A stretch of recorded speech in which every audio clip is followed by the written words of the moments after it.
स्वागत है दोस्तों आप सबका। आप सुन रहे हैं कहानी वार्ता और मैं हूं आप सबका दोस्त विक्रम। आज हम सुनने जा रहे हैं यू यू टर्न का पार्ट 5। कहानी बड़े इंटरेस्टिंग मोड पर पहुंच गई है, इसलिए मैं ज़्यादा बातें नहीं करूंगा, एंड में करूंगा। अभी सुनते हैं यू टर्न का पार्ट 5। वैन रफ्तार से दौड़ रही थी। सूरज सिर पर चमक रहा था। सुदेश के चेहरे पर व्याकुलता नाच रही थी। वो बोला, इस तरह तो हम ज्यादा देर तक बचे नहीं रह सकते। मेरा भी यही ख्याल है। तुम्हारा ठिकाना कहाँ है जहां तुमने जाना था? उसके लिए तो हमें पीछे से मुड़ना था। हमें कहीं रुकना होगा। क्या मतलब? वैन के साथ हमें कहीं रुकना छिपना होगा, कम से कम अंधेरा होने तक। इतनी बड़ी वैन के साथ हम कहाँ छिप सकते हैं? सुदेश ने जगमोहन को देखा। कोई जगह तो तलाशनी होगी, हम इस तरह भाग नहीं सकते। अगर भागते रहे और पुलिस को हमारे यहाँ वहां होने की खबर मिलती रही तो कहीं ना कहीं हम पुलिस द्वारा धर लिए जाएंगे। हम पुलिस के घेरे में आ ही जाएंगे। जगमोहन ने सख्त स्वर में कहा, मैं तुम पर निर्भर हूं इस मामले में। तुम जो कहोगे ठीक करोगे। जगमोहन वैन दौड़ाता कह उठा, तुम लोगों को चाहिए क्या जो वैन में पड़ा है? तुम बेकार की कोशिश कर रहे हो। नहीं बताओगे? पुलिस से बचने की सोचो, मेरे बारे में मत सोचो। सुदेश कह उठा। वैन दौड़े जा रही थी। इधर ज्यादा ट्रैफिक नहीं था। बाईं तरफ सड़क से काफी दूर गांव बसा नजर आ रहा था। जगमोहन की निगाह बार बार उस गांव की तरफ उठ रही थी। तभी उसने दूर से ही देख लिया था कि सड़क से एक रास्ता गांव की तरफ आ जा रहा है। जगमोहन वैन धीमी करने लगा। डोर मिरर पर निगाह मारी तो पीछे कोई पुलिस कार आती ना दिखी। यहाँ किधर? सुदेश उसका इरादा समझकर कह उठा।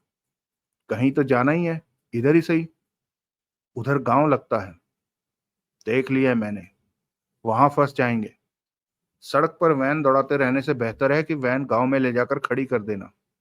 सुदेश ने कुछ नहीं कहा। जगमोहन ने उस मोड़ पर वैन को कच्चे में उतारा और गांव की तरफ वैन बढ़ा दी। धूप में वो गांव जैसे तपता सा लग रहा था। पता नहीं क्या होने वाला है, सुदेश परेशान सा कह उठा। अगर मैं वैन से उतर जाता तो क्या तुम इस तरह पुलिस से बचने के लिए भाग सकते थे? जगमोहन ने पूछा। नहीं। सुदेश ने इंकार में सिर हिलाया। इसीलिए कहा जाता है कि अपनी औकात के बाहर के कामों में हाथ मत डालो। मैं जो कर रहा हूं वो मेरी ड्यूटी है। तुम ये ड्यूटी पूरी करने के काबिल नहीं थे। मलिक महाबेवकूफ इंसान है कि उसने तुम्हारे हवाले ये काम किया। सुदेश चुप रहा। गांव तक पहुंचने का आधा रास्ता पार हो गया था। उसी पल सुदेश का फोन बजा। दूसरी तरफ मलिक था। तुम कहाँ हो? बार बार मुझे फोन मत करो। सुदेश झल्ला उठा। सुदेश, मलिक की आवाज में कठोरता आ गई। तुम किस तरह बात कर रहे हो? सुदेश ने गहरी सांस ली, फिर शांत स्वर में कहा, सॉरी, मैं इस वक्त परेशानी में हूँ। पुलिस वैन पीछे है। हम कई बार पुलिस से बचे हैं। यह गलत हुआ। जगमोहन क्या ठीक से तुम्हारा साथ दे रहा है? हाँ। इस वक्त कहाँ हो? पता नहीं, बाद में बात करूंगा। हम अभी कहीं छिपने की सोच रहे हैं। सुदेश ने कहा। वैन के साथ? हाँ। इतनी बड़ी वैन के साथ इस दोपहर में कहाँ छिप सकते हो, जबकि पुलिस पीछे हो? तुम फोन बंद करो। सुदेश ने झल्लाया। तुम्हें पहले ही सोचना चाहिए था कि पुलिस बीच में आ सकती है। मैं समझ सकता हूँ तुम्हारी हालत। ये गलती मेरे से हो गई, वरना कुछ और भी सोच के रखता। अंबा जगदीश मल्होत्रा कहाँ है? वो तुम्हारी वैन के पीछे थे, परंतु अब वो वैन को खो चुके हैं। उधर से मलिक ने कहा। उन्हें वापस बुला लो। अब हमारा बचना भगवान भरोसे ही है। तुम मुझे खबर देते रहना कि कहाँ हो और कैसे हो। मलिक के स्वर से परेशानी नहीं थी। मलिक के स्वर में परेशानी थी। दूंगा, कहकर सुरेश ने फोन बंद कर दिया। गांव अब पास आने लगा था। वो कच्चा पक्का सा गांव था। ईंटों वाले मकान भी नजर आ रहे थे और फूस के बने कच्चे मकान, झोंपड़े भी दिखाई दे रहे थे। अब गांव को जाती सड़क खत्म हो गई थी और कच्चे रास्ते पर वैन धूल उड़ाती आगे बढ़ रही थी। हमें उस सड़क से भी देखा जा सकता है। सुदेश खिड़की से बाहर पीछे की तरफ देखता बोला। मुझे नहीं लगता कि पुलिस हमें देख सकती है। हम उस सड़क से काफी दूर हैं। वहां से वैन पहचानी जा सकती है। जगमोहन ने कुछ नहीं कहा। वैन गांव में प्रवेश कर चुकी थी। रफ्तार कम हो गई थी। गांव में कहीं ईंटों की चौड़ी गली थी। भैंस, बुग्गी, घोड़ा गाड़ी, बैलगाड़ी जैसी चीजें नजर आ रही थी। गाय भैंस गली के बीच में ही बांध रखी थी। कहीं कहीं गाय भैंसें बड़े से मकानों के अहाते में भी बंधी थी। बेढंगा रास्ता होने के कारण वैन इधर उधर डोल रही थी। हम यहाँ कैसे बचे रह सकते हैं? सुदेश बेचैनी से बोला।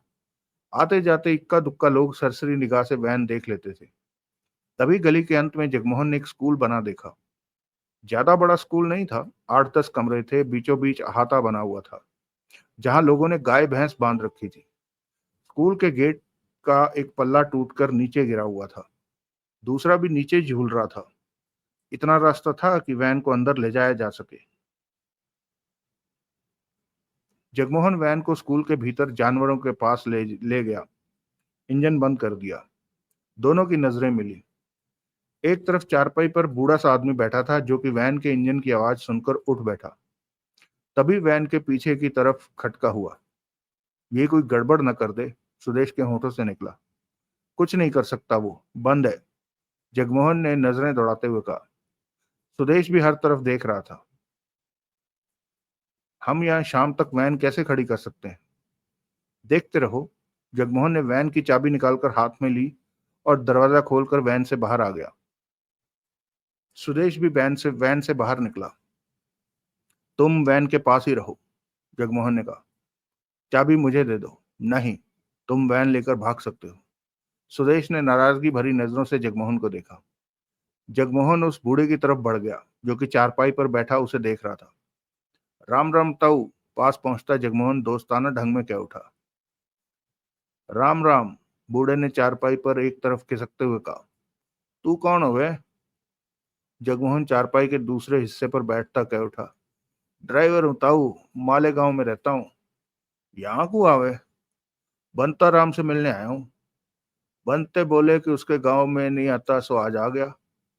बंता? कौन सा बंता बोले तू? बंता राम, वही। बूढ़ा सिर हिलाकर बोला। गांव में तो बीसियों बनते हुए हैं। अरे छोटे से कद का है, मूछें हैं, कमीज पजामा पहनता, जगमोहन ने सरल स्वर में कहा। इस तरह तू बनते को तो ढूंढेगा तो हो गया, बूढ़े ने उपहास उड़ाने वाले स्वर में कहा। क्यों, नहीं मिले वो क्या? नहीं, मूछें सब रखते हैं, कमीज पजामा सब पहनते हैं। कद भी ऐसा कुछ ही है जैसा तूने बोला है। मैं देखकर पहचान लूंगा। खाक छान ले गांव की। इस दोपहर में तो कोई दरवाजा ना खोले, तो शाम को उसके बारे में पता करूंगा। हाँ, अभी तो सब आराम कर रहे होंगे। बंताराम के बाप का नाम क्या है? मुझे क्या पता। बंताराम के बाप का नाम पता होता तो मैं तेरे को उसका घर बता देता। यारी दोस्ती में बाप का नाम बीच में कैसे आएगा ताऊ? वो तो मैंने कोई और भी जगमोहन की तरफ नजरें मेरा साला जबरदस्ती खींच लाया और उसके साथ। एक मिनट दोस्तों, ये यार ये ना मिस प्रिंटिंग ने बहुत कुछ गड़बड़ कर रखा है।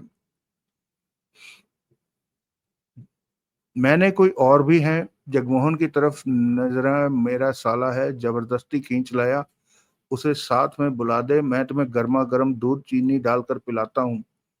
घर में आसपास देखा, यहाँ तो गाय भी नजर आ रहा है, गर्म कहाँ होगा? वो मेरा सामान, मेरा घर है। ये देखो बहुत मिसप्रिंट है, मैं जहां से ठीक है वहां से पढ़ता हूँ दोस्तों, सॉरी। ट्रैक्टर चलाने की नौकरी? नहीं, ट्रक की। ट्रैक्टर बढ़िया चलाता है तो ट्रक भी बढ़िया चलाएगा। ताऊ, भैंस का पेशाब तो देखा होगा कि कैसा होता है? हाँ, क्यों? अब भैंस जैसा पेशाब करती है वैसा दूध तो नहीं देती। मैं समझा नहीं। ट्रैक्टर चलाने वाला ट्रक नहीं चला सकता। ट्रैक्टर खेतों में चलता है, जिधर भी मोड़ दो, कोई पूछने वाला नहीं, लाइसेंस की भी जरूरत नहीं। जबकि ट्रक हाईवे पर चलता है, जरा सी गलती हुई नहीं कि जीवन की कहानी खत्म। तू अपने वाला छोटा ट्रक उसे दे, वो चला लेगा। जगमोहन ने वैन पर नजर मारी जिसे वो छोटा ट्रक कह रहा था। रहने देता हूँ। कहे तो शहर में तेरे को कमाई का रास्ता बता दूं।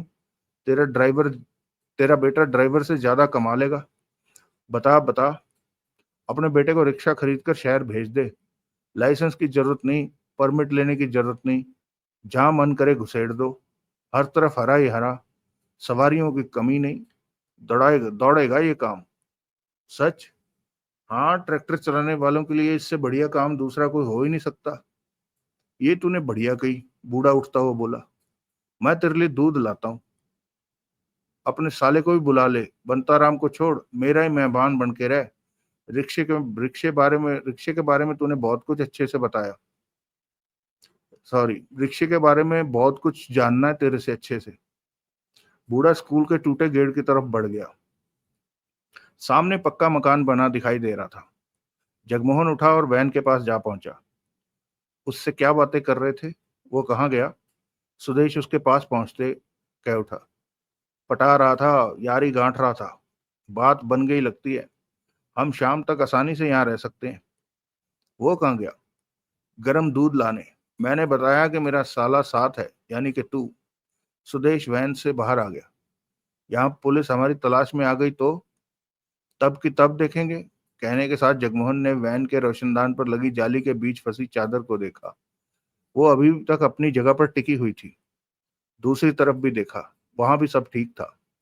भीतर मौजूद गनमैन को बाहर का कुछ भी नजर नहीं आ सकता था।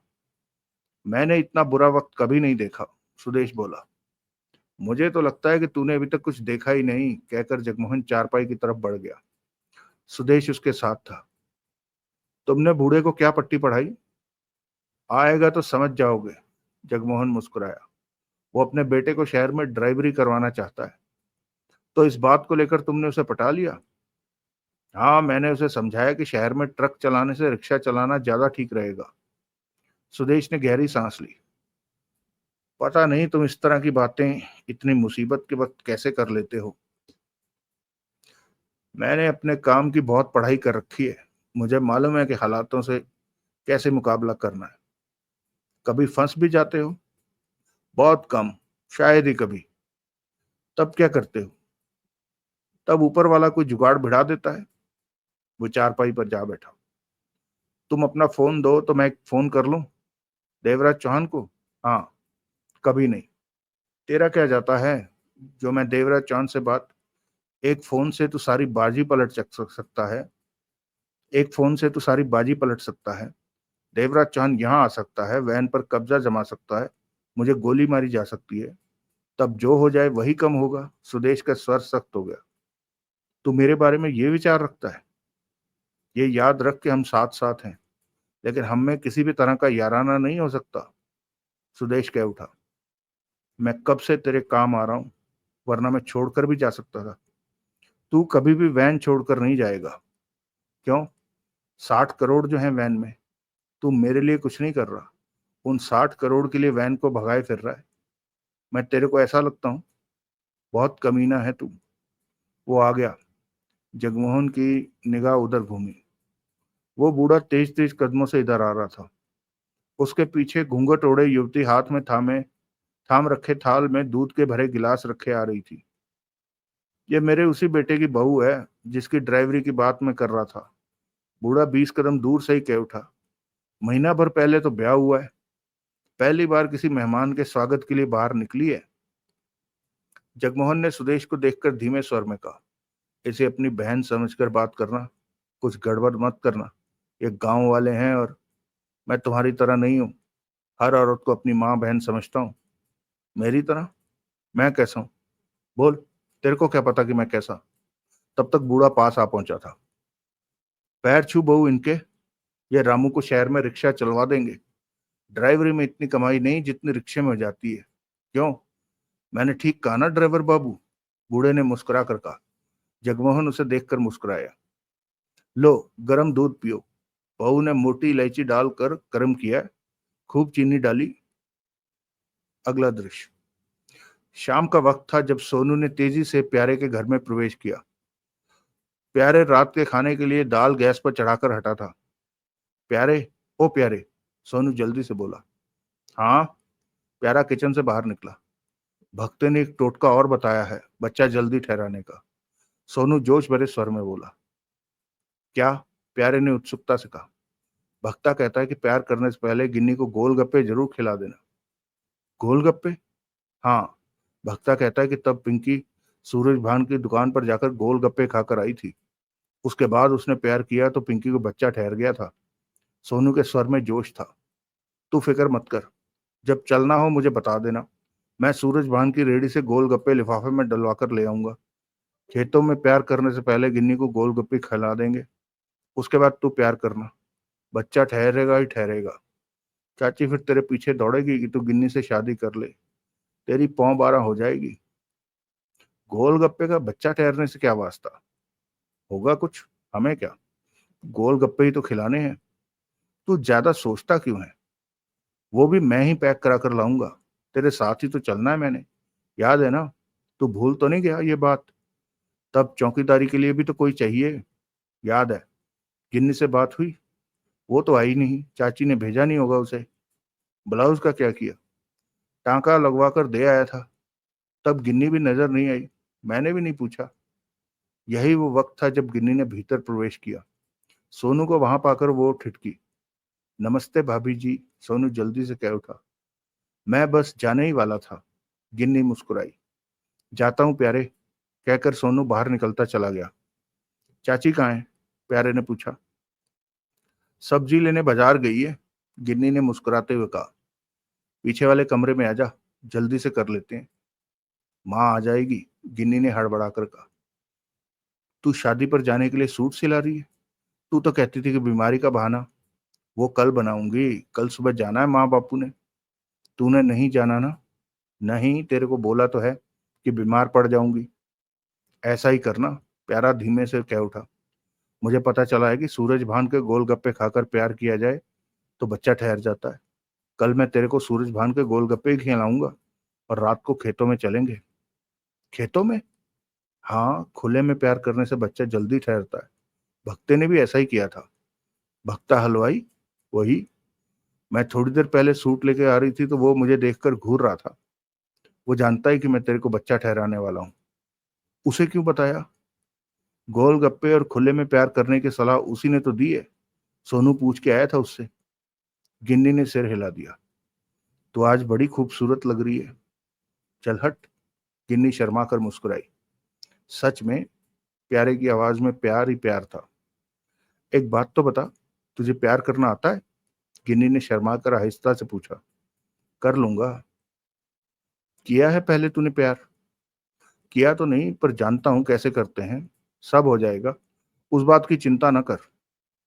गिन्नी के चेहरे पर शर्म थी। तभी दरवाजे पर चाची आ खड़ी। तू यहाँ है? उधर सारा घर खुला छोड़ रखा है, चाची बोली। प्यारे से बात करनी आई थी। चाची ने दोनों को गहरी निगाहों से देखा, फिर बोली। सब ठीक तो है? ठीक? प्यारा कह उठा। सब ठीक है। तू क्या पूछना चाहती है?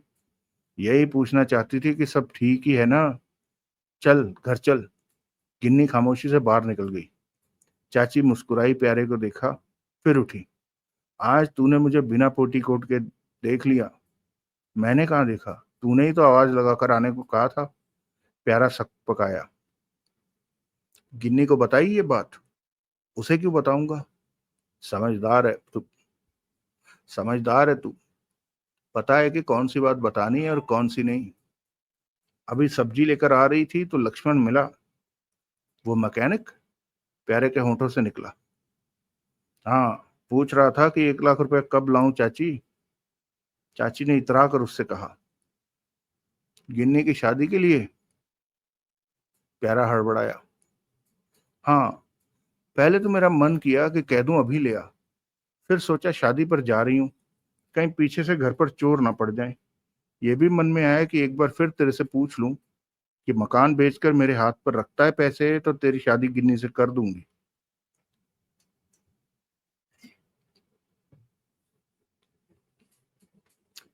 प्यारा चुप रहा। सोच के बता दे प्यारे, एक बार बात हाथ से निकल गई तो सारी उम्र पछताएगा। चाची ने आंखें नचाई। तू शादी से वापस आ जा चाची, फिर तेरे को बता दूंगा। मैं तो 2 दिन में आ जाऊंगी। अब ये आखिरी मौका है तेरे पास। चाची भीतर आई और बड़े प्यार से प्यारे के गाल पर हाथ फेरा। प्यारा सकपका कर पीछे हटा। चाची से शर्माता है? चाची मुस्कुरा कर बोली। वैसे मुझे बिना पेटीकोट के देख लेता है। वो तो तूने भीतर बुलाया था, मैं क्या करता। कर तो तू बहुत कुछ सकता था, लेकिन अकल मारी गई थी तेरी। बाद में तेरे को अफसोस हुआ कि नहीं। किस बात का अफसोस। कैसा कबूतर है तू, दाना भी नहीं चुगना आता। वैसे कहता है कि जवान हो गया। चाची ने मुंह बनाकर कहा और बाहर निकल गई। चाची, प्यारे ने अपने गाल पर हाथ फेरा, गहरी सांस लेकर कर कहा, तेरे दाने में दम नहीं है। खाम खा कर ढोल क्या बजाना। मेरे को तो गिननी चाहिए। एक बार उसके पेट में बच्चा ठहरा दूं, फिर तो सीधी हो जाएगी। अगला दृश्य। शाम के 5 बज चुके थे। देवराज चौहान, पौआ, टिड्डा, प्रतापी, शेख एक भरी पूरी मार्केट के पास के पार्किंग की रेलिंग के पास खड़े थे। धूप अब हल्की हो गई थी, परंतु गर्मी अभी भी थी। देवराज चौहान ने सिगरेट सुलगाई और बाजार की रौनक पर नजरें टिका दी। चेहरे पर बेहद शांत भाव थे। उसने सोहनलाल के फोन का इंतजार था उसे। पौआ सिर से पांव तक उखड़ा हुआ था। बीतते वक्त के साथ उसे इस बात का एहसास होता जा रहा था कि अब दौलत उसके हाथ नहीं लगेगी। बाकी तीनों की हालत भी ऐसी ही थी, परंतु अपने दिल का हाल प्रदर्शित नहीं कर रहे थे वो। बेचैन से वो सख्त तौर पर नजर आ रहे थे। दिन बीता जा रहा है, टिड्डे ने दबे स्वर में प्रतापी से कहा। हाथ कुछ नहीं लगने वाला, प्रतापी बोला। देवराज चौहान हमें बेवकूफ बना रहा है, पौवे ने सुलगे स्वर में कहा। ऐसा मत कहो, शेख बोला। मैं देख रहा हूं कि देवराज चौहान भी परेशान है। वो साला ड्रामा कर रहा है, पौवा धीमे स्वर में भड़का। देखना, मौका पाते ही हमें छोड़कर भाग जाएगा। तुम लोग मेरी बात क्यों नहीं मानते कि अब तक सोहनलाल उस वैन को खोल चुका है। जगमोहन उसके पास है। वो दोनों नोटों को ठिकाने लगा रहे होंगे अब। देवराज चौहान हमें बेवकूफ बना रहा है, लेकिन करें क्या। प्रतापी बोला। मेरे ख्याल में देवराज चौहान का गला पकड़कर पूछताछ करनी चाहिए, टिड्डे ने कहा। वो चारों एक दूसरे को देखने लगे। देवराज चौहान 5-6 कदम दूर कश लेता बाजार की तरफ देख रहा था। तुम लोगों को अपनी जिंदगी प्यारी नहीं लगती, शेख ने गंभीर स्वर में कहा। देवराज चौहान 60 के 60 करोड़ हजम करने के फेर में है और तुम कहते हो कि। चुप कर बुए, गलत मत बोल। मैं गलत हूँ? हाँ, पूरी तरह से गलत। तुम लोगों का दिमाग खराब हो गया है जो देवराज चौहान के खिलाफ सोच रहे हो। जगमोहन ने मालूम है, जगमोहन वैन लेकर भागा, परंतु ये कहाँ साबित हुआ कि उसने देवराज चौहान के कहने पर। वो उसका खास साथी है, जरूर है, परंतु एक दिन पहले उसके साथ कुछ हुआ और वो गायब हो गया। झूठ बोलता है देवराज चौहान। ये सब देवराज चौहान की प्लानिंग थी। जो तुमने यह भी सोचा होगा कि देवराज चौहान सच कहता हो सकता है। तुमने ये भी सोचा कि देवराज चौहान सच कहता हो सकता है। क्यों सोचे। जगमोहन वैन को क्या जगमोहन ने कुछ गलत करके वैन को रुकवाया, शेख बोला। तुम, टिड्डा तीखे स्वर में बोला, तुम देवराज चौहान की साइड क्यों ले रहे हो। गलत मत कहो, मैं तो बात कर रहा हूँ। तुम्हारा ध्यान उस तरफ ले जा रहा हूँ जिस तरफ तुम सब सोचने को तैयार नहीं हो। मैं पूछता हूँ कि क्या जगमोहन ने वैन को जबरदस्ती रुकवाया, शेख ने गंभीर स्वर में पूछा। प्रतापी और पौवे की नजरें मिली। पौवे ने होंठ भींचकर नजरें घुमा ली। बोल प्रतापी, मैं तेरे से पूछ रहा हूँ, शेख पुनः बोला। नहीं, जबरदस्ती नहीं रुकवाया, प्रतापी बोला। तो वैन कैसे रोकी तुमने। उसे देखकर रोक दी। तो क्या ये देवराज चौहान की प्लानिंग होगी कि तुम जगमोहन को देखकर वैन रोक दोगे। ये भी तो हो सकता है कि वैन नहीं रोकते। देवराज चौहान क्या इतनी घटिया प्लानिंग करेगा। पौवे ने प्रतापी को देखा, प्रतापी ने पौवे को। पौवा दूसरी तरफ देख रहा था। मेरी बात का यकीन करो कि देवराज चौहान इस काम में जगमोहन के साथ नहीं है। देवराज चौहान अभी तक शराफत से हमारे साथ चल रहा है, तभी तो वो हमारे साथ है, वरना उसके पास यहां से जाने के ढेरों रास्ते होंगे। जवाब में कोई कुछ ना बोला। जगमोहन के पास प्रतापी ने वैन रोकी, अपनी मर्जी से रोकी। जगमोहन ने जबरदस्ती वैन रुकवाई नहीं, शेख गंभीर स्वर में कह रहा था। तुम लोग खामखा देवराज चौहान के पीछे मत पड़ो। उसे गुस्सा आ गया तो बहुत बुरा होगा। मुझे अपने 7.5 करोड़ चाहिए, पौवा कठोर स्वर में बोला, जो कि मेरे को मिलने वाले थे। मुझे भी चाहिए, शेख मुस्कुराया, फिर गंभीर हो गया। इस तरह नहीं मिल सकते, जैसा कि तुमने रवैया अपनाया हुआ है। हम सबको ही 7.5 करोड़ चाहिए, प्रतापी बोला। इस वक्त बढ़िया रास्ता तो ये है कि देवराज चौहान के साथ सहयोग करो, नाराजगी मत दिखाओ उसे। साला समझ में नहीं आता कि गड़बड़ कैसे हो गई, टिड्डे ने झल्ला कर कहा। तुम लोग यह सोचो कि मलिक और मल्होत्रा सच में कोई है, वो लोग भी वैन पर हाथ डालने, लेकिन वैन पर जगमोहन ने हाथ। क्या इस बात की संभावना नहीं हो सकती कि उन्होंने जगमोहन को मजबूर किया हो कि वो ये काम करे? कुछ भी हो सकता है। देवराज चौहान पर शक मत करो। और तभी देवराज चौहान का मोबाइल बजने लगा। चारों की निगाह देवराज चौहान की तरफ गई। फोन बजा उसका। प्रतापी बोला, सोहनलाल का होगा, शेख ने विश्वास भरे स्वर में कहा। वो चारों देवराज चौहान के पास जा पहुंचे। तब तक देवराज चौहान फोन निकालकर बातें करने में व्यस्त हो चुका था। दूसरी तरफ सोहनलाल ही था। वैन पहुंची? देवराज चौहान ने पूछा। अभी नहीं, सोहनलाल की आवाज कानों में पड़ी। सुदेश, जगमोहन और सुदेश ने वैन को किसी जगह ले जाकर रोक दिया है। वहां छिपकर वो दिन के बीतने का इंतजार कर रहे हैं। अंधेरा होने पर वो वहां से चलेंगे। तब तक पुलिस का खतरा कम हो जाएगा। तुम कहाँ हो इस वक्त? सोहनलाल ने बताया। जब तुम खबर दोगे कि वहां वैन पहुंच गई तब मैं वहां आऊंगा। मेरे ख्याल में वैन रात को 8-10 के बीच यहाँ पहुंचेगी। तब मुझे फोन कर देना। मैं तभी पौआ उखड़े लहजे में देवराज चौहान से कह उठा, तुम सोहनलाल से बात कर रहे हो? हाँ, देवराज चौहान ने उसे देखा। मुझे बात करने दो उससे। देवराज चौहान शांत स्वर में मुस्कुराया और फोन उसकी तरफ बढ़ा दिया। पौवे ने बात की। मैं पौआ हूँ, देवराज चौहान के साथ काम में हूँ। तो मैं क्या करूँ? उधर से सोहनलाल की आवाज कानों में पड़ी। तुम कहाँ हो और ये सब क्या हो रहा है? देवराज चौहान ने तुम्हें नहीं बताया? बताया, लेकिन मैं तुम्हारे मुंह से सुनना चाहता हूँ। तेरे को देवराज चौहान की बात पर भरोसा नहीं तो मुझ पर क्या होगा? तू बता, बता मुझे सारे हालात बता। उधर से सोहनलाल बताने लगा। पौआ सुनता रहा। कुल 3 मिनट उसकी बात सोहनलाल से हुई। इतने में पौए के चेहरे पर कुछ तसल्ली आई। दिमाग कुछ ठीक हुआ। देवराज चौहान की कही बातें और सोहनलाल जो बातें कह रहा था वो लगभग एक जैसी ही थी। अगला दृश्य। रात के 9 बज रहे थे। वैन सामान्य गति से सड़क पर दौड़ रही थी। अब सुदेश वैन को ड्राइव कर रहा था। आते जाते वाहनों की हेडलाइट तेज रोशनी में बार बार उसकी आंखें चौंधिया जाती थी। उस गांव से चलने से पहले उन्होंने वैन की दोनों साइडों में लिखे बैंक के नाम डीसीएमबी पर ताजा गोबर पोत दिया था। इससे अब एकाएक कोई भी पहचान नहीं सकता था कि यह बैंक वैन है। दिन के मुकाबले अब खतरा बहुत कम था। पुलिस वैन की तलाश में थक चुकी होगी। इतना तो वो समझ गए होंगे कि वैन कहीं पर जा छिपी है, अब सड़क पर नहीं दौड़ रही होगी।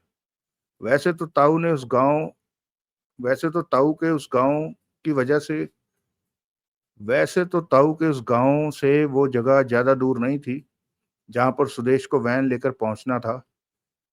ताऊ ने पूरी इज्जत की थी उनकी। शाम को ही गर्मा गर्म खाना बनाकर उसके बेटे की बहू ने खिलाया था। जगमोहन ने उसे झूठा आश्वासन दे दिया था कि उसके बेटे के लिए रिक्शे का इंतजाम कर देगा। अब शायद कोई खतरा ना आए। जगमोहन बोला, आधा रास्ता तो हम पार कर चुके हैं। 10-12 मिनट में वहां होंगे जहां मलिक हमारा इंतजार कर रहा है। जगमोहन ने कुछ नहीं कहा। आज का दिन बहुत बुरा बीता। सुदेश बोला, ये वक्त जिंदगी में कभी नहीं भूल पाऊंगा। सुदेश ने कहा, एक ही दिन में कहाँ गए? जगमोहन मुस्कुराया। हाँ, चोरी डकैती मेरा काम नहीं है। तुम्हारे लिए ये सब बातें मामूली होंगी। ठीक कहा। तुम्हें डर नहीं लगता कि पुलिस पकड़ लेगी या मार देगी? डर इसलिए नहीं लगता कि मैं इस बात के लिए हमेशा तैयार रहता हूँ। मुझे मालूम है कि एक दिन ऐसा भी आएगा। पैसा तो बहुत होगा तुम्हारे पास। हाँ। फिर ये काम छोड़ क्यों नहीं देते? ये काम अब मुझे नहीं छोड़ता। अब तो इसी के साथ जीना है और इसी के साथ मरना है। सुदेश ने गहरी सांस ली। वैन मध्यम रफ्तार से आगे बढ़ रही थी। पुलिस का खतरा नहीं आया था। तभी सुदेश का फोन बजा। सुदेश का ध्यान वैन चलाने में था। तुम बात करो। सुदेश ने फोन निकालकर जगमोहन को दिया। हेलो। जगमोहन ने बात की। क्षणिक खामोशी के बाद मलिक की आवाज कानों में पड़ी। जगमोहन? हाँ। सुदेश कहाँ है? वो ठीक है, मेरे पास बैठा वैन चला रहा है, जगमोहन ने कहा। तुम लोग आ रहे हो? हाँ, शायद 10 मिनट में पहुंच जाएंगे। सुदेश अभी यही बात कह रहा था। अच्छी खबर सुनाई। देवराज चौहान कैसा है? तुम कोई गड़बड़ नहीं करोगे तो उसे भी कुछ नहीं होगा। मलिक की आवाज कानों में पड़ी। जगमोहन के चेहरे पर कठोरता उभरी। कम बोलो मलिक, ज्यादा बोलना ठीक नहीं होता। मैं तुम लोगों का इंतजार कर रहा हूं, जल्दी पहुंचो। अगला दृश्य।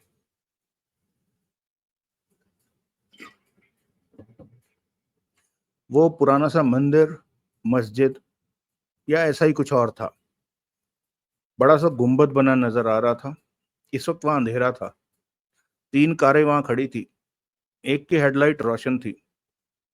ये जगह वीराने में थी। आसपास पेड़ खड़े थे। पेड़ भी ऐसे घने और गहरे की रोशनी आर पार ना जा सके। गुंबद के आसपास छोटी छोटी झाड़ियां थी। गुंबद के भीतर जाने का छोटा सा रास्ता था और भीतर गोल कमरे जैसी जगह थी।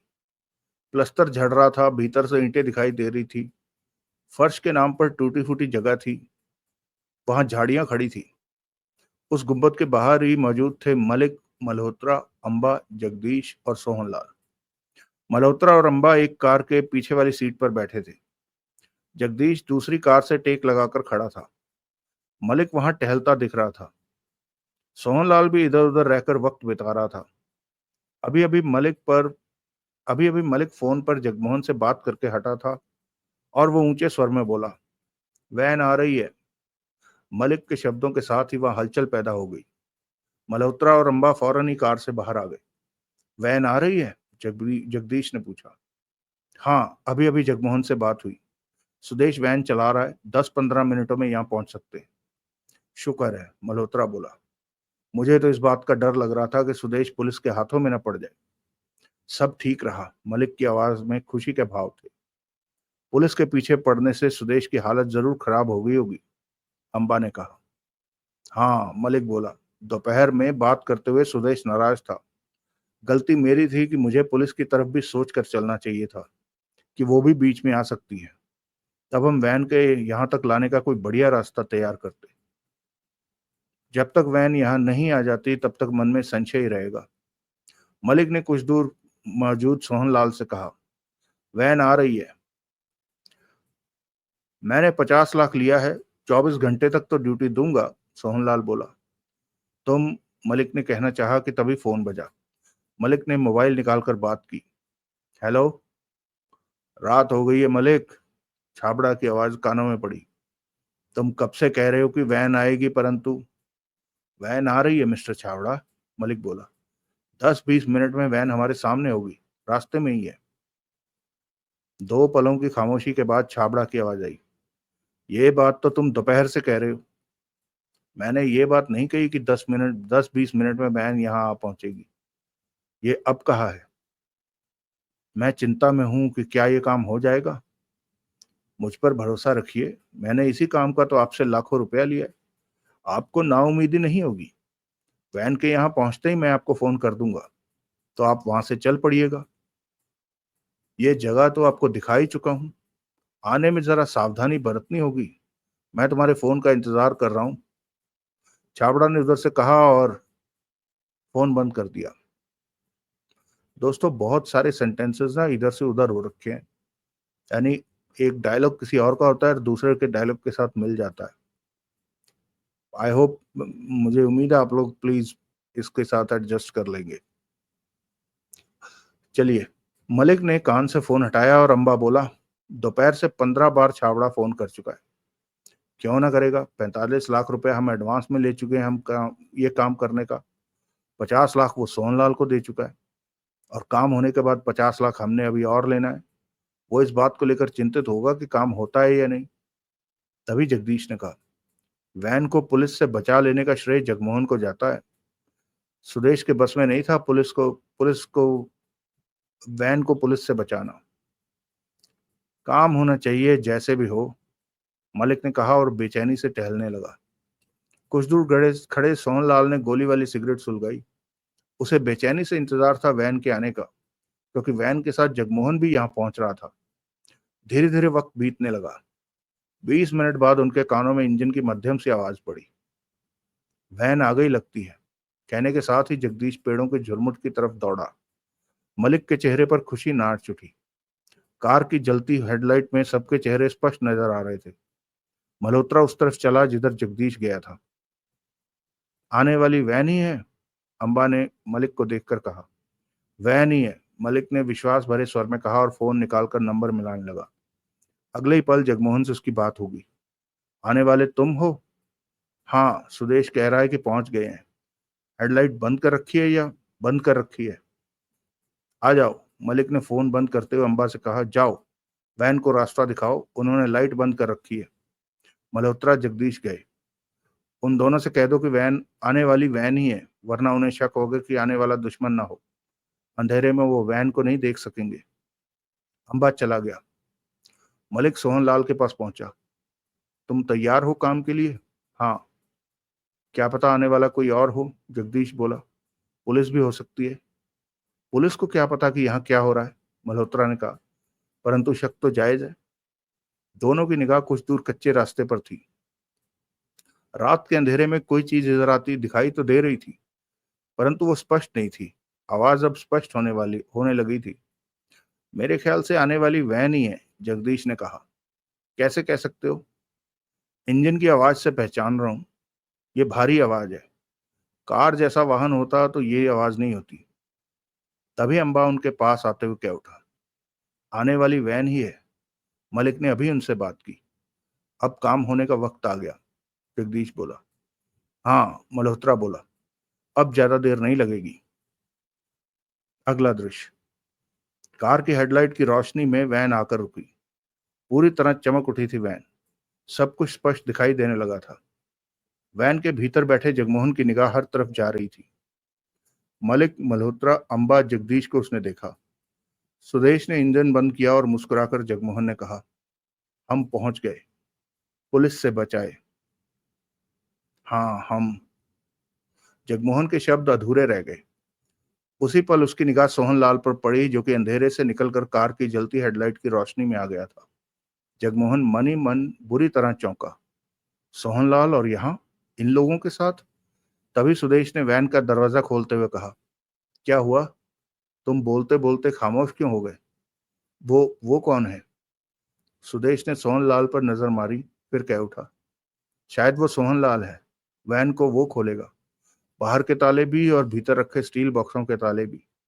कहने के साथ ही सुदेश वैन से नीचे उतरकर मलिक की तरफ बढ़ गया। जगमोहन ने गहरी सांस ली। नजरें सोहनलाल पर थी। अब वो समझा सोहनलाल की मौजूदगी का मतलब। फौरन ही जगमोहन ने फैसला कर लिया कि वो सोहनलाल के प्रति अनजान बना रहेगा। अगर इन लोगों को मालूम हो गया कि वो और सोहनलाल एक दूसरे को जानते हैं, तो ये सतर्क हो जाएंगे, उन्हें बात भी नहीं करने देंगे। जगमोहन ने महसूस किया कि सोहनलाल की निगाह वैन की तरफ है। जगमोहन ने वैन का दरवाजा खोला और नीचे उतरा। मलिक फौरन उसके पास पहुंचा।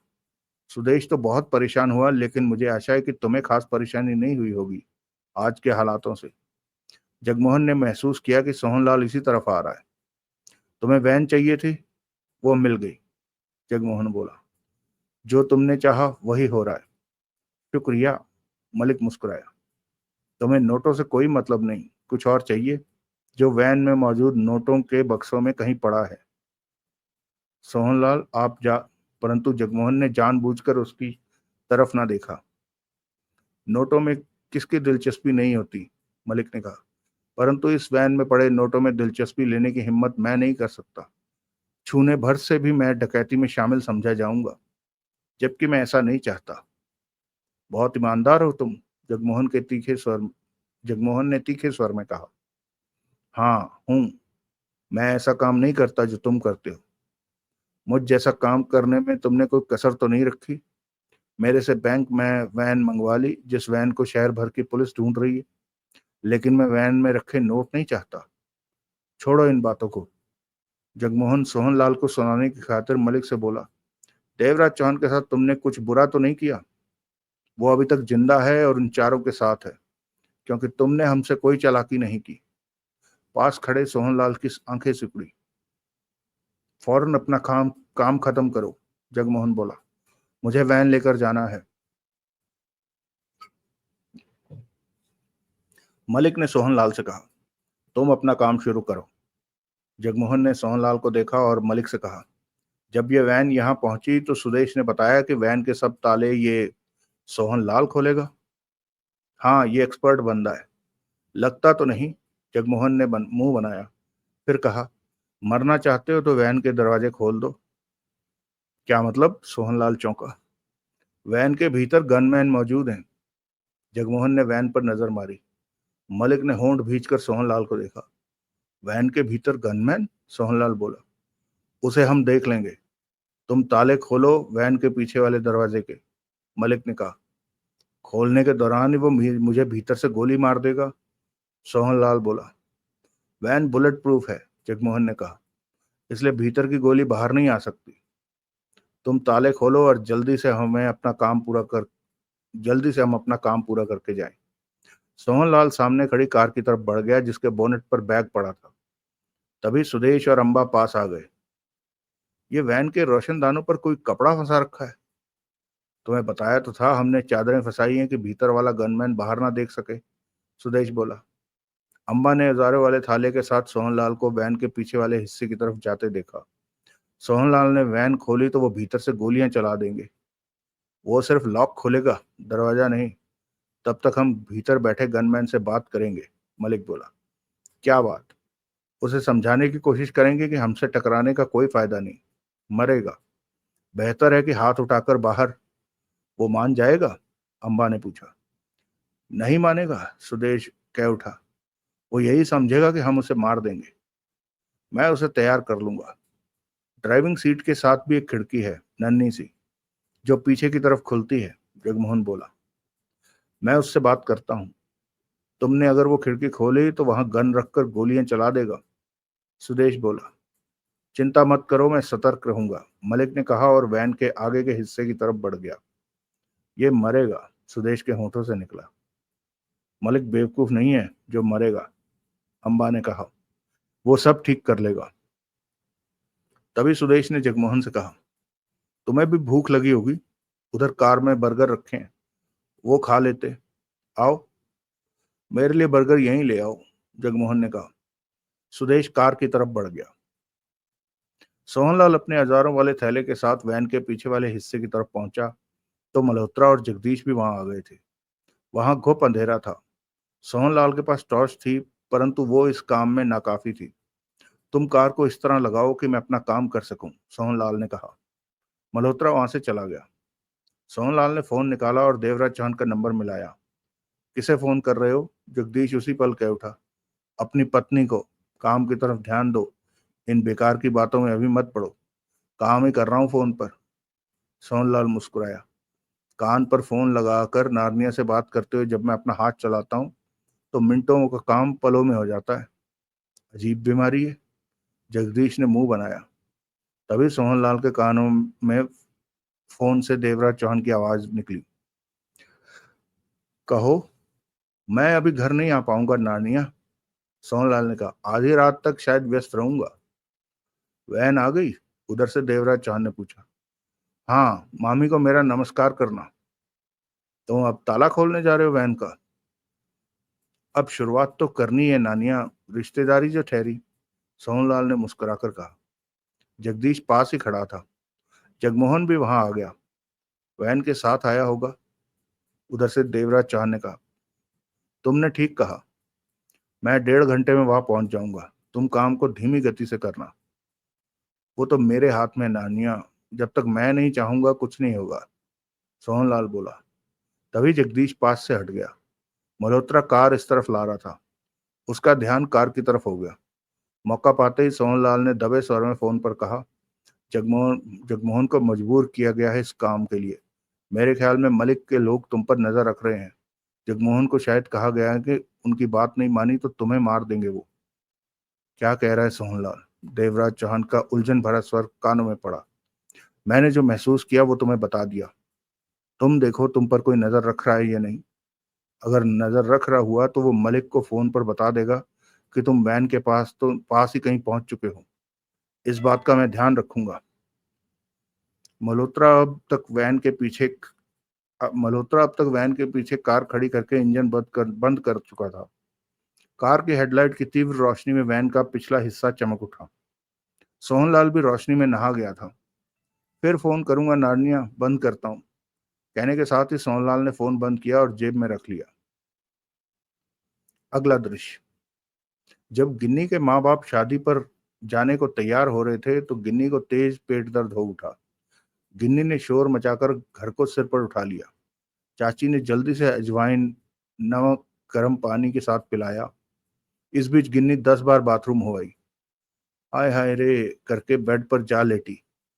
उसके माँ बाप को शादी पर जाना खटाई में पड़ता दिखा।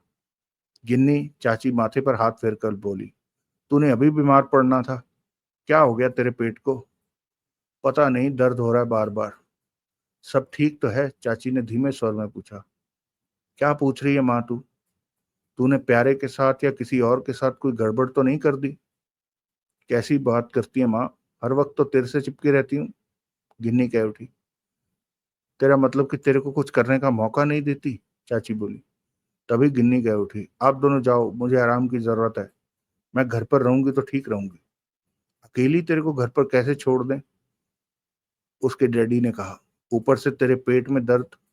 मैं बच्ची थोड़ी हूँ, ज्यादा तकलीफ हुई तो मोहन अंकल से दवा ले आऊंगी। हाँ हाँ, ठीक ही तो कह रही है गिन्नी, बच्ची थोड़ी ना है। फिर वो अपना प्यारा है ना, उससे कह देती हूँ, वो गिन्नी का ध्यान रख लेगा, रोटी भी बनाकर खिला देगा। गोल गोल रोटियां बनाता है प्यारे, चाची ने अपने पति से कहा। जैसा तू ठीक समझे, मैं अभी प्यारे को बुला कर लाती हूँ। आखिर पड़ोसी इसी दिन के लिए तो होते हैं, कहकर चाची बाहर निकल गई। गिन्नी के डैडी ने गिन्नी से पूछा, अब पेट दर्द कैसा है? आह, जोरों से रह रहकर दर्द आता है डैडी। आराम कर, आराम कर। गिन्नी गहरी गहरी सांसें लेने लगी। मोहनदास से दवा ला दूं गिन्नी? आप शादी में जाओ, जरूरत हुई तो प्यारे से दवा मंगवा लूंगी। मुझे आराम की जरूरत है। एक बार पहले भी ऐसा हुआ था, तब मैंने 1-2 दिन आराम किया तो ठीक हो गई थी। गिन्नी ने हाय हाय वाले स्वर में कहा। तेरी चाची ने प्यारे के साथ तभी चाची ने प्यारे के साथ भीतर प्रवेश किया। क्या हो गया गिन्नी को? प्यारे ने घबराए स्वर में कहा। पेट दर्द हो गया, शादी पर जा रहे थे, चाची कह उठी। अब हम कैसे जाएंगे? तुम फिक्र मत करो चाची, गिन्नी की देखभाल मैं कर लूंगा, दवा भी ला दूंगा मोहन अंकल से। तू कितना अच्छा है प्यारे। अंकल, प्यारे ने गिन्नी के डैडी से कहा, आप शादी पर जाइए, मैं सब ठीक कर दूंगा। गिन्नी के डैडी ने मुस्कुराकर सिर हिलाया। तेरे को नजर न लगे प्यारे, पड़ोसी हो तो तेरे जैसा, गिन्नी के लिए तुम जैसा लड़का ही ढूंढूंगी।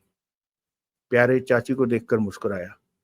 चलो जी, हम चलते हैं, परसों आएंगे प्यारे। तब तक तू गिन्नी का पूरा ध्यान रखना, रात को अपने घर पर ही सोना। गिन्नी अकेले ही सो जाती है, इसे कोई काम ना करना पड़े। तू रोटियां बहुत अच्छी बनाता है, इसने सुबह से कुछ खाया नहीं है, 2 रोटी बनाकर खिला देना। घर में घी तो है? नहीं, तेरे पास घी होगा, अपना घी का डब्बा यहीं ले आना। और हाँ, बाल्टी में कपड़े भिगो रखे हैं, 2-4 हाथ मार कर उन्हें धो देना। तू बहुत अच्छा है प्यारे, शादी से तेरे लिए मिठाई लाऊंगी। प्यारे ने मुस्कुराकर सिर हिला दिया। अब तेरी तबीयत कैसी है गिन्नी? चाची ने पूछा। गिन्नी ने उसी पल पेट पेट पकड़ लिया और कराने लगी। प्यारे, इसे उठने मत देना और दवा ला देना। सारी चिंता मुझ पर छोड़ दो चाची। उसके साथ ही चाची और गिन्नी के डैडी शादी पर चले गए। गिन्नी उछलकर खड़ी हो गई तो खुशी से प्यारे से जा लिपटी। प्यारे को उसका लिपटने से ढेर सारी शांति मिली। गिन्नी को कसकर भींच लिया। तभी प्यारे को अपना शरीर गर्म होता हुआ महसूस हुआ तो फौरन गिन्नी को छोड़कर पीछे हट गया। क्या हुआ? गिन्नी ने उसे देखा। यहाँ नहीं, खुले में, कहीं खेतों में या कहीं और। भक्ता बता रहा था कि खुले में बच्चा जल्दी ठहरता है। तो चल, अभी चलें, कोई देख लेगा। अभी नहीं, रात को चलेंगे। सोनू को पहरेदारी के लिए साथ ले जाना है। साथ में सूरज भान के गोलगप्पे भी तो लेने हैं। पूरी तैयारी के साथ चलना है। आज रात में बच्चा ठहरा के रहूंगा। प्यारा गर्दन हिलाकर बोला। लेकिन पता कैसे चलेगा कि बच्चा ठहर गया? गिन्नी बोली। जब तेरा पेट बड़ा होना शुरू हो जाएगा तो पता चल जाएगा। रात को चलेंगे, तब तक मैं सोनू को बुलाकर तैयारियां शुरू करवा देता हूँ। दोस्तों, ये बड़ा अजीब कैरेक्टर है। अगला दृश्य। देवराज चौहान ने फोन बंद किया तो शेख फौरन कह उठा, क्या हुआ? क्या हुआ? वैन वहां पर पहुंच गई है, देवराज चौहान ने गंभीर स्वर में कहा। सच? पौवे का चेहरा चमक उठा। तुम्हें खुशी नहीं हुई? देवराज चौहान। टिड्डे की निगाह उसके चेहरे पर थी। एक नई समस्या खड़ी हो गई है। देवराज चौहान ने चारों को देखा। क्या? प्रतापी के होंठों से निकला। हम वैन में पड़े नोट ले सकते हैं या नहीं? वो समस्या नहीं है। तो वैन के साथ वहां जगमोहन भी पहुंचा है। सोहनलाल ने बताया कि जगमोहन को कहा गया है कि अगर वो उनकी बात नहीं मानेगा तो वो लोग मुझे मार देंगे। देवराज चांद ने कहा। तुम्हें? हाँ। ये कैसे हो सकता है? तुम तो पूरी तरह आजाद हो और उनसे दूर हो। वो लोग हम पर नजर रखते भी हो सकते हैं। चारों की निगाह पल भर के लिए देवराज चांद पर जा टिकी। मुझे नहीं लगता ऐसा कुछ है, पौवा गंभीर स्वर में बोला। देवराज चांद की निगाह भी हर तरफ गई। इस वक्त वो सब एक बाजार के बीचों बीच लगे बेंच पर बैठे थे। रात के 9 से ऊपर का वक्त हो गया था, इसलिए बाजार की भीड़ छटनी शुरू हो गई थी। कम लोग ही नजर आ रहे थे। यहाँ तो ऐसा कोई नहीं दिख रहा जो कि हम पर नजर रख रहा हो, टिड्डे ने कहा। जगमोहन को खामखा का झांसा देकर नहीं फांसा जा सकता, देवराज चौहान ने गंभीर स्वर में कहा। जगमोहन को उन लोगों की बातों का यकीन आया होगा, तभी तो उसने उन लोगों की बात मानी। हमें वैन के पास उस जगह पर पहुंचना चाहिए, बेसब्र सा पौवा कह उठा। अगर कोई हम पर नजर रखता हुआ उन्हें खबर कर देगा कि हम वहां पहुंचे हैं। तुम क्या चाहते हो? अब वैन के यहाँ पहुंचने की खबर आई तो? पहुए, शेख ने टोका। सब्र के साथ काम ले, इसका भी कोई रास्ता निकलेगा। शेख ठीक कहता है, प्रतापी ने कहा। फिर देवराज चांद से बोला, तुम्हारा अब क्या करने का इरादा है? कोई हम पर नजर रख रहा है तो उसे ढूंढ निकालना है। अपने आसपास ही नजर रखनी है और अपनी जगह हमें बदलते रहना है। इस तरह 2 घंटे में ही नजर रखने वाला सामने होगा। हम आसानी से ये काम कर लेंगे, टिड्डा बोला। 2 घंटे की तो बात है। मैं उस वैन के पास जल्दी पहुंच जाना चाहता हूँ, पौवा व्याकुलता से कह उठा। आओ, देवराज चांद बेंच से उठता हुआ कह उठा। हमें अपनी जगह बदलनी है। आसपास नजर रखते रहो, वो जो कोई भी है जल्दी ही सामने आएगा। तब तक सोहनलाल ने वैन खोल दी तो? टिड्डे ने देवराज चांद से कहा। वो नहीं खोलेगा, देवराज चांद कह उठा। इस बात के प्रति तुम सब निश्चिंत रहो। अगला दृश्य। मलिक वैन की ड्राइविंग सीट पर जा बैठा। भीतर की डोम लाइट जला दी। सिर घुमाकर पीछे बनी छोटी 3 इंच की खिड़की को देखा, जिस पर लोहे की शीट का सरकने वाला टुकड़ा लगा था। काया जा सकता था, भीतर की तरफ से नहीं। मलिक ने महसूस किया कि इसे खोलना खतरे से खाली नहीं था। भीतर वाले गन से इस तरफ गोली चला सकते थे, परंतु एक छोटी खिड़की खोले बिना भीतर वालों से बात भी नहीं हो सकती थी। मलिक ने सिगरेट सुलगाई और कश लेकर बाहर देखा। सब अपने कामों में व्यस्त नजर आ रहे थे। तभी अंबा पास से निकलता दिखा तो मलिक ने कहा, सोहनलाल को काम पर लगा दो, वैन के ताले खुलवाओ। वो काम करने में वो काम में लगने जा रहा है। मल्होत्रा ने उधर रोशनी के लिए कार खड़ी कर दी है, कहकर अंबा आगे बढ़ गया। मलिक ने पुनः गर्दन घुमाकर उस छोटी सी खिड़की को देखा। तभी दूसरी तरफ का दरवाजा खुला और सुदेश वैन के भीतर आ गया। दोनों की निगाह मिली। अभी खोली नहीं खिड़की? सुदेश ने पूछा। खोलने जा रहा हूं। खतरा रहेगा, सुदेश गंभीर स्वर में बोला। अपने शरीर का कोई हिस्सा खिड़की के सामने मत लाना, वो भीतर से गोली चला सकता है। मलिक कुछ कहने लगा कि तभी भीतर से आहट उभरी। दोनों की नजरें मिली। मलिक ने उस पर हाथ बढ़ाकर छोटी सी खिड़की पर लगी शीट एक तरफ सरका दी। खुद इस तरह पीछे रहा कि भीतर से फायरिंग हो तो उसे गोली ना लगे। सुदेश तो था ही दूसरी सीट पर। मलिक ने हाथ से खिड़की के पास थपथपाकर ऊंचे स्वर में कहा, तुम मेरी आवाज सुन रहे हो? जवाब में भीतर से कोई आवाज नहीं आई।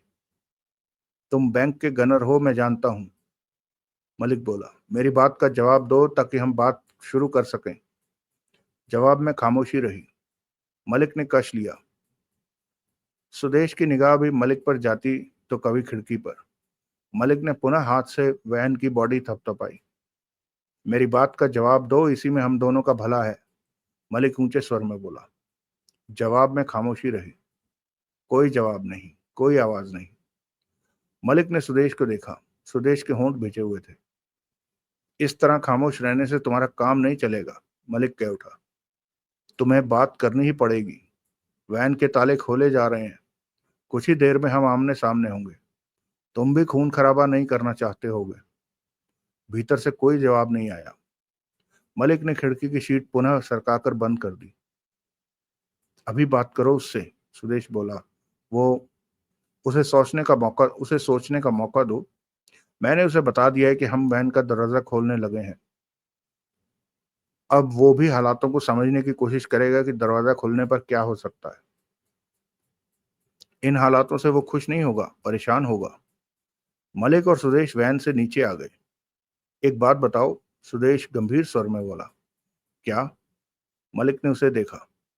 अगर भीतर वाला गनमैन बात ही नहीं करता तो क्या करेंगे हम?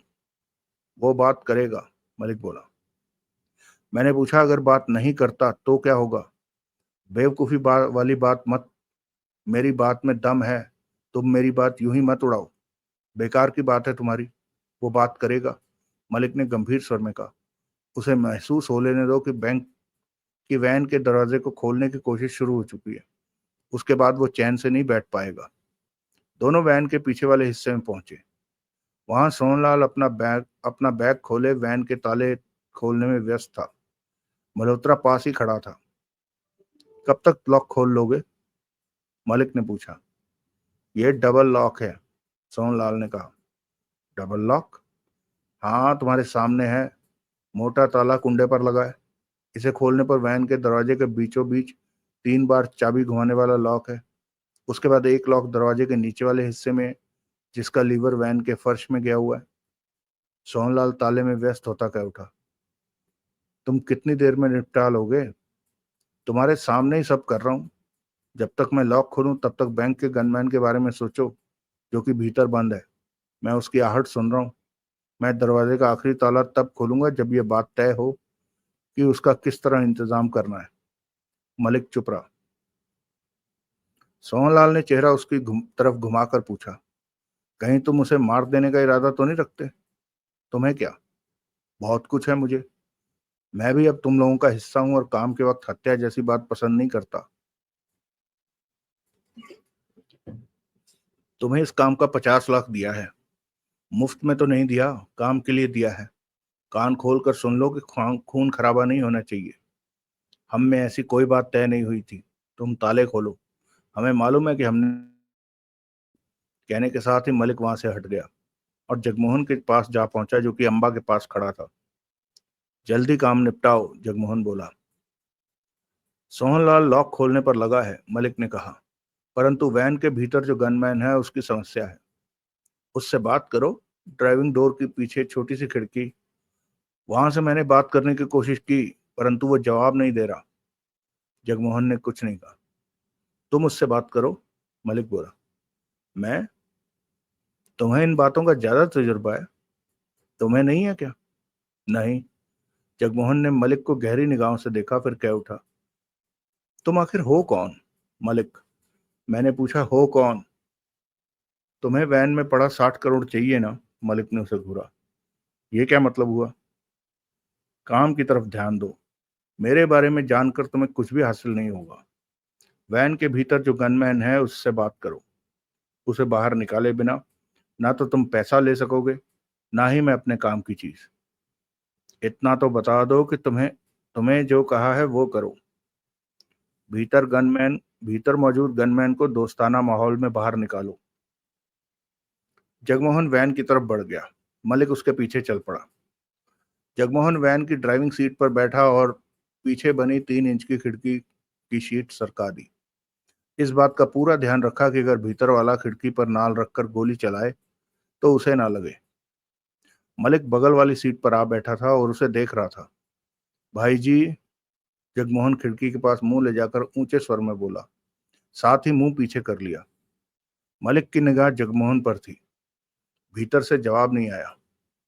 उस्ताद जी, जगमोहन ने खिड़की के पास मुंह ले जाकर कहा, कोई तो बात करो। जवाब में चुप्पी रही। यार कुछ बात करो, चुप रहने से काम नहीं चलेगा। जगमोहन ने पुनः खिड़की के पास मुंह ले जाकर कहा, पीछे से वैन को खोला जा रहा है। वैन खोलने पर तुम भी फायरिंग करोगे और हम भी। क्या फायदा? इस मसले को हम बातचीत करके सुलझा लें तो ज्यादा बढ़िया रहेगा। जवाब में कुछ भी सुनाई नहीं दिया। जगमोहन ने होंठ भींचे खामोश रहा। मेरी बातों का भी उसने कोई जवाब नहीं दिया था, मलिक बोला। जगमोहन के चेहरे पर सोचें दौड़ने लगी। वैन के पीछे चल रही कार की हेडलाइट की मध्यम सी रोशनी आगे वैन के भीतर आ रही थी। तुम सुबह से बंद हो वैन के भीतर। चाय पानी खाना कुछ भी नहीं लिया। परेशान हो गए वो अलग। जगमोहन ने कहा, मेरे से दो बातें कर लोगे तो तुम्हारा मन हल्का हो जाएगा। बाकी बातें तो बात की हैं कि मानो या न मानो। भीतर से हल्की आहट उभरी। मुझसे बात करने में तुम्हें कोई नुकसान नहीं होगा। कम से कम हाँ या ना तो कहो। परंतु आवाज नहीं आई। हमारे पास ज्यादा वक्त नहीं है, जगमोहन कह उठा। कुछ ही देर में वैन का दरवाजा खोल दिया जाएगा। तब तुम भी समझते हो कि क्या होगा। अगर फायरिंग करके एक दो को मार भी देते हो तो अपनी सोचो। कम से कम तुम नहीं बचोगे। तुमने वैन पर डाका डाला है, भीतर से आवाज आई। हाँ, ठीक नहीं किया तुमने। वैन ठिकाने पर पहुंच चुकी है। यहाँ पुलिस या कोई और नहीं आ सकता, जगमोहन ने कहा। हम तुम्हारे दुश्मन नहीं हैं। हमें सिर्फ वैन में रखा पैसा चाहिए। उसके बाद तुम वैन लेकर जा सकते हो। बैंक के पैसे को बचाना मेरी जिम्मेवारी है। इस वक्त सबसे ज्यादा जरूरी अपनी जान बचाना है, जगमोहन ने गंभीर स्वर में कहा। हम दो हैं, भीतर वाले ने कहा। पल भर के लिए जगमोहन अचकचा उठा। मलिक का हाल भी जुदा नहीं था। दो हो? जगमोहन के होंठों से निकला। हाँ। तुम्हारा नाम क्या है? जवाहर। दूसरे का नाम क्या है? रोमी। उससे मेरी बात कराओ ताकि मैं जान सकूं कि तुम सच कह रहे हो। दो पलों की चुप्पी के बाद भीतर से आती एक नई आवाज कानों में पड़ी। तुम लोग पैसा लूटने में कामयाब नहीं हो सकते। जगमोहन ने गहरी सांस ली। वो सच में दो थे। दोनों को एक दूसरे का हौसला था। दोनों के पास गनें थी। वो आपस में राय मशवरा कर सकते थे। दो दिमाग, दो हथियार, दो इंसान। वैन में अकेला गनमैन होता तो घबराया होता। मलिक ने दरवाजा खोला और वैन से नीचे उतर गया। हम कामयाब हो चुके हैं, जगमोहन ने बात आगे बढ़ाते हुए कहा। वैन का दरवाजा खोलने दो, सब पता चल जाएगा। रोमी की आवाज पुनः कानों में पड़ी। बेवकूफी वाली बात मत करो। जो भी होगा कम से कम उसमें तुम नहीं बचोगे, जगमोहन बोला। तुम में से कोई नहीं बचेगा। हम अंदाजा लगा चुके हैं कि तुम लोगों की संख्या 6-7 के आसपास ही है। ज्यादा है। जितने भी हो बचोगे नहीं। बेवकूफ हो तुम लोगों। बेवकूफ हो तुम दोनों, जगमोहन ने समझाने वाले स्वर में कहा। हम लोग खुले में हैं, आजाद हैं, जबकि तुम दोनों वैन में बंद हो, फंसे पड़े हो। भीतर इतनी गोलियां आएंगी कि तुम दोनों के शरीरों की बुरी हालत हो जाएगी। तुम्हारा क्या ख्याल है, हम तुम्हारी बातें सुनकर वैन से बाहर आ जाएंगे? मैं चाहता हूं कि पहले तुम दोनों हालातों को महसूस करो। वैन से बाहर आना न आना बात की बात है। तुम्हारी यही कोशिश रहेगी कि हम हाथ उठाकर वैन से बाहर आ जाएं।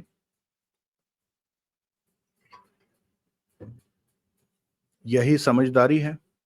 भूल जाओ कि तुम पैसा पा सकोगे। मेरे ख्याल में तुम दोनों को आपस में विचार विमर्श कर लेना चाहिए। मैं 10 मिनट बाद आऊंगा। खाने पीने को कुछ चाहिए तो कह दो। इंतजाम हुआ तो मिल जाएगा, जगमोहन ने कहा। कुछ पलों की खामोशी के बाद जवाहर की आवाज आई। पानी दो।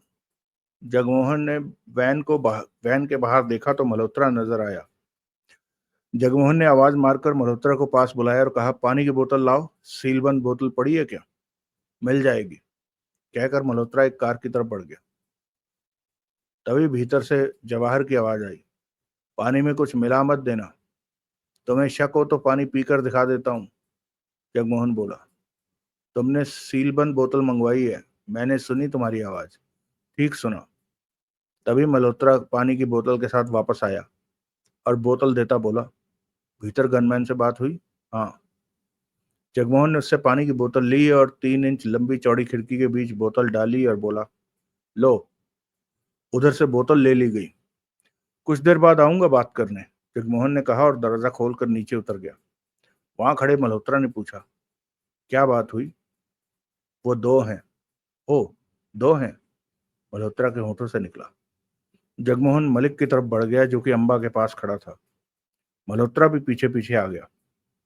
सुदेश इस वक्त एक कार के पीछे वाली सीट पर लेटा था।